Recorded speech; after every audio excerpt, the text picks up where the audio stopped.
দরজা খুলতেই দেখতে পেলাম আমার মায়ের সাথে আমারই স্বামী এক বিছানায়। তাদের এই অবস্থায় দেখে যেন আমার পায়ের তলা থেকে মাটি সরে যাচ্ছে।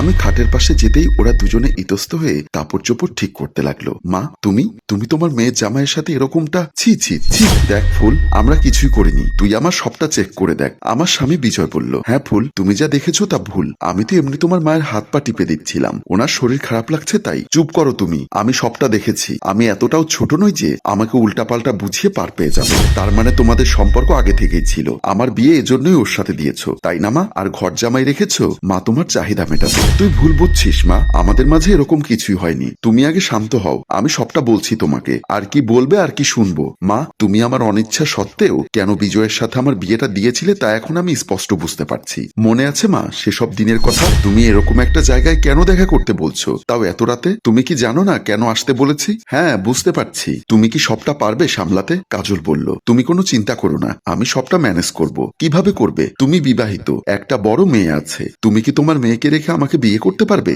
তাছাড়া এসব জানাজানি হওয়ার পর কি তোমার মেয়েকে আর কেউ বিয়ে করবে? তো কি হয়েছে? ফুল বড় হয়েছে, ওর মতো ও কোনো ছেলের সাথে পালিয়ে গিয়ে বিয়ে করে ফেলবে। আমার শুধু তোমাকে লাগবে বিজয়। কিন্তু কোনো কিন্তু নেই, আমি এত সব বুঝি না। এতে যদি মেয়েকে ফেলে যেতে হয় তাতেও আমার কোনো আপত্তি নেই। হ্যাঁ, আমিও তোমাকে ছাড়া থাকতে পারি না। এভাবে লুকিয়ে দেখার কত করব? আমি তোমাকে খুব কাছ থেকে পেতে চাই সব সময়। কাজল একটু চিন্তা করে বলল, কি করা যায় বলো তো? আমার তো মাথায় কিছু আসছে না, তুমি একটা আইডিয়া দাও না। একটা উপায় তো আছে। কি সেটা বলো? তোমার স্বামী যেহেতু মারা গেছে, আর তোমার মেয়ের জন্য একটা ঘর জামাই আনতে পারো। ঘর জামাই আনলে আমাদের লাভ কি? তাতে তো সমস্যা আরো বাড়বে। আরে বিয়েটা আমি করব তোমার মেয়েকে, আর ঘর জামাইও আমিই থাকবো। তাতে দুজনে অনায়াসে থাকতে পারবো, কেউ বুঝতেও পারবে না। তুমি কি সবটা ভেবে বলছো? তখন হিতে বিপরীত হয়ে যাবে না তো?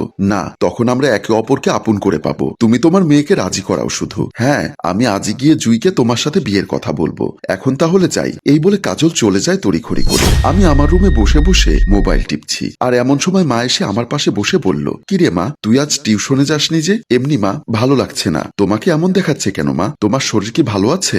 আমার আর কি কোনো চিন্তা আছে তুই ছাড়া? তোকে ঘিরেই তো সবসময় চিন্তায় থাকি। আমাকে নিয়ে কিসের চিন্তা? কি এমন হলো মা? আমি কি ভুল কিছু করছি? না মা, সেসব কিছু না। তোর বাবা মারা যাওয়ার পর তোর চেহারার দিকে তাকিয়ে আমি দ্বিতীয় বিয়ে করিনি তুই কষ্ট পাবি বলে। এখন তুই বড় হয়েছিস, তোকে তো বিয়ে দিতে হবে। তোকে বিয়ে দিতে পারলেই তো আমি বাকি জীবনটা অনায়াসে কাটাতে পারবো। তোমাকে একা ঘরে রেখে আমি অন্যের ঘরে যেতে পারবো না মা। তোমাকে কে দেখে রাখবে আমি চলে গেলে? আমিও কি তোকে ছেড়ে থাকতে পারবো? কিন্তু মেয়ে হয়ে জন্মেছিস, পরের ঘরে যেতে তো হবেই। মা, এমন কথা বলো না, পারবো না থাকতে তোমাকে ছাড়া। আচ্ছা, তুই আমার কাছেই থাকবি, আর তোর জন্য একটা ঘর জামাই রাখবো যাতে তুই আমার কাছে থাকিস। আমি ঘটককে বলেছিলাম, ঘটক এমন একটা ছেলের খোঁজ পেয়েছে যে ঘর জামাই থাকতে রাজি হয়েছে। যদি তোকে দেখার পর পছন্দ হয় তাহলে বিয়েটা দিয়ে দিব। ঠিক আছে মা, তুমি যা বলো তাই হবে। তোমার ভালোর জন্য আমি সবটা করতে পারবো। তাহলে আমি ছেলেকে আসতে বলি কালকে। এই বলে মা রুম থেকে বের হয়ে গেল। আমার চিন্তা বাড়ছে। আমি, বিজয় ও মা সবাই ডাইনিং টেবিলে বসা। আমি আজ শাড়ি পরেছি, শাড়ি পরে মাথায় কাপড় দিয়ে বসছি ওনাদের পাশে। তো বাবা বিজয়, আমার মেয়েকে কি তোমার পছন্দ হয়েছে?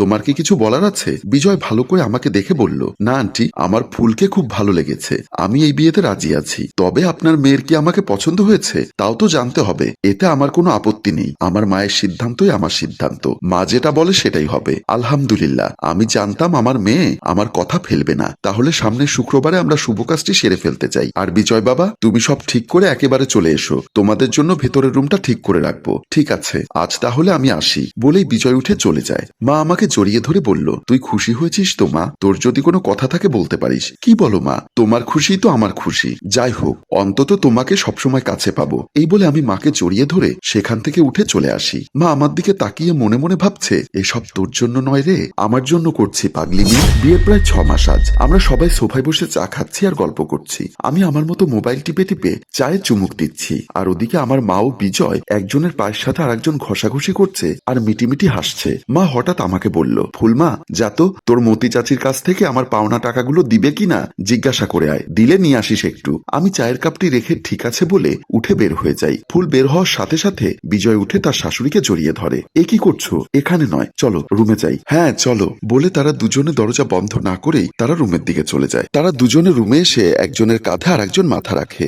এই তাড়াতাড়ি একবার আদর করে দাও না, ফুল চলে আসবে আবার। হ্যাঁ আমি তো বুঝতে পারছি, তুমি আমাকে কাছে পেতে ওকে বাহিরে পাঠিয়েছো। তারা আর সময় নষ্ট না করে দুজনে কম্বল গায়ে দিয়ে ম্যাচ খেলতে রেডি হয়ে গেল। তারা এক দুর্দান্ত ম্যাচ খেলতে নেমে গেল মাঠে। আর এমন সময় দরজা খুলে ভেতরে ঢুকে পড়ে ফুল। এরকম প্রত্যেক কয়েকদিন পর পর আমাকে কাজে পাঠাতে বাজারে পাঠাতে তোমরা সুযোগ নেওয়ার জন্য। আজ নিজের চোখে দেখার পর আমি কিভাবে অবিশ্বাস করব? তোমাকে মা বলে ডাকতেও আমার ঘৃণা হচ্ছে, আর তোমাকে তো কোনোদিন ছাড়বো না আমি। বিজয় আফসোস করে বলল, দরজাটা বন্ধ করতে যদি ও এত সব দেখতো না, জানতো না। চলো ওকে ধরো। দুজনেই আমাকে ধরে ফেলে। বিজয় আমার গালের চোয়াল ধরে বলল, এসব যদি বাহিরের কাউকে বলিস তাহলে তোকে জ্যান্ত কবর দিব। হ্যাঁ, তোকে মেরে কেটে পিস পিস করে বস্তা ভরে নদীতে ফেলে দিব, মনে রাখিস। বলেই দুজনে বের হয়ে যায় রুম থেকে। আমি এসব দেখে অঝরে কান্না করেই যাচ্ছি। আমার দু চোখের জলে যেন বন্যা হয়ে যাচ্ছে। কি করব আমি? আল্লাহ। পরদিন আমি এলাকার মাতবর রেজাউল চাচাকে এসব বুঝিয়ে বাড়িতে নিয়ে আসি। সাথে এলাকার দুই ভাই, একজন ছেলে রাজু, আরিফ, তারা পাশে দাঁড়িয়ে আছে। আমার মা ও আমার স্বামী,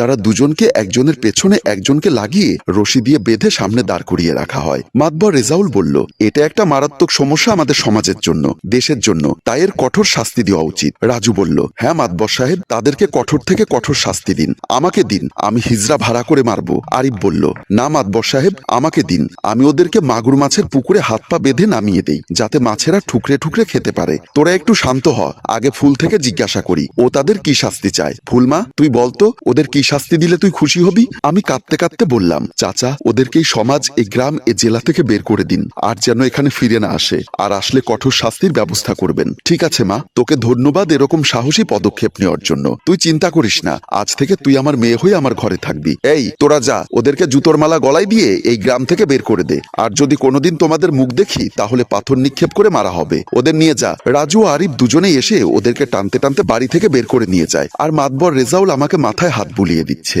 আর এখানে একটি মেয়ের ভাগ্য দেখিয়ে আমাদের গল্প শেষ হয়। সম্মানিত ভিউয়ার্স, এ কেমন মা? এরকম মাদের কারণেই সমাজের প্রত্যেক মানুষ নোংরা হচ্ছে। তারা বিবেকহারা হয়ে নষ্ট পথে পা বাড়াতে দ্বিতীয়বার ভাবছে না। চলুন এসব বিতাড়িত করি, সুন্দর সমাজ করি। গল্পটির ভাবনায় হাশেম রাজু, পরিচালনায় রেজাউল কবির চৌধুরী ও প্রযোজনায় এফ এ নয়ন চৌধুরী।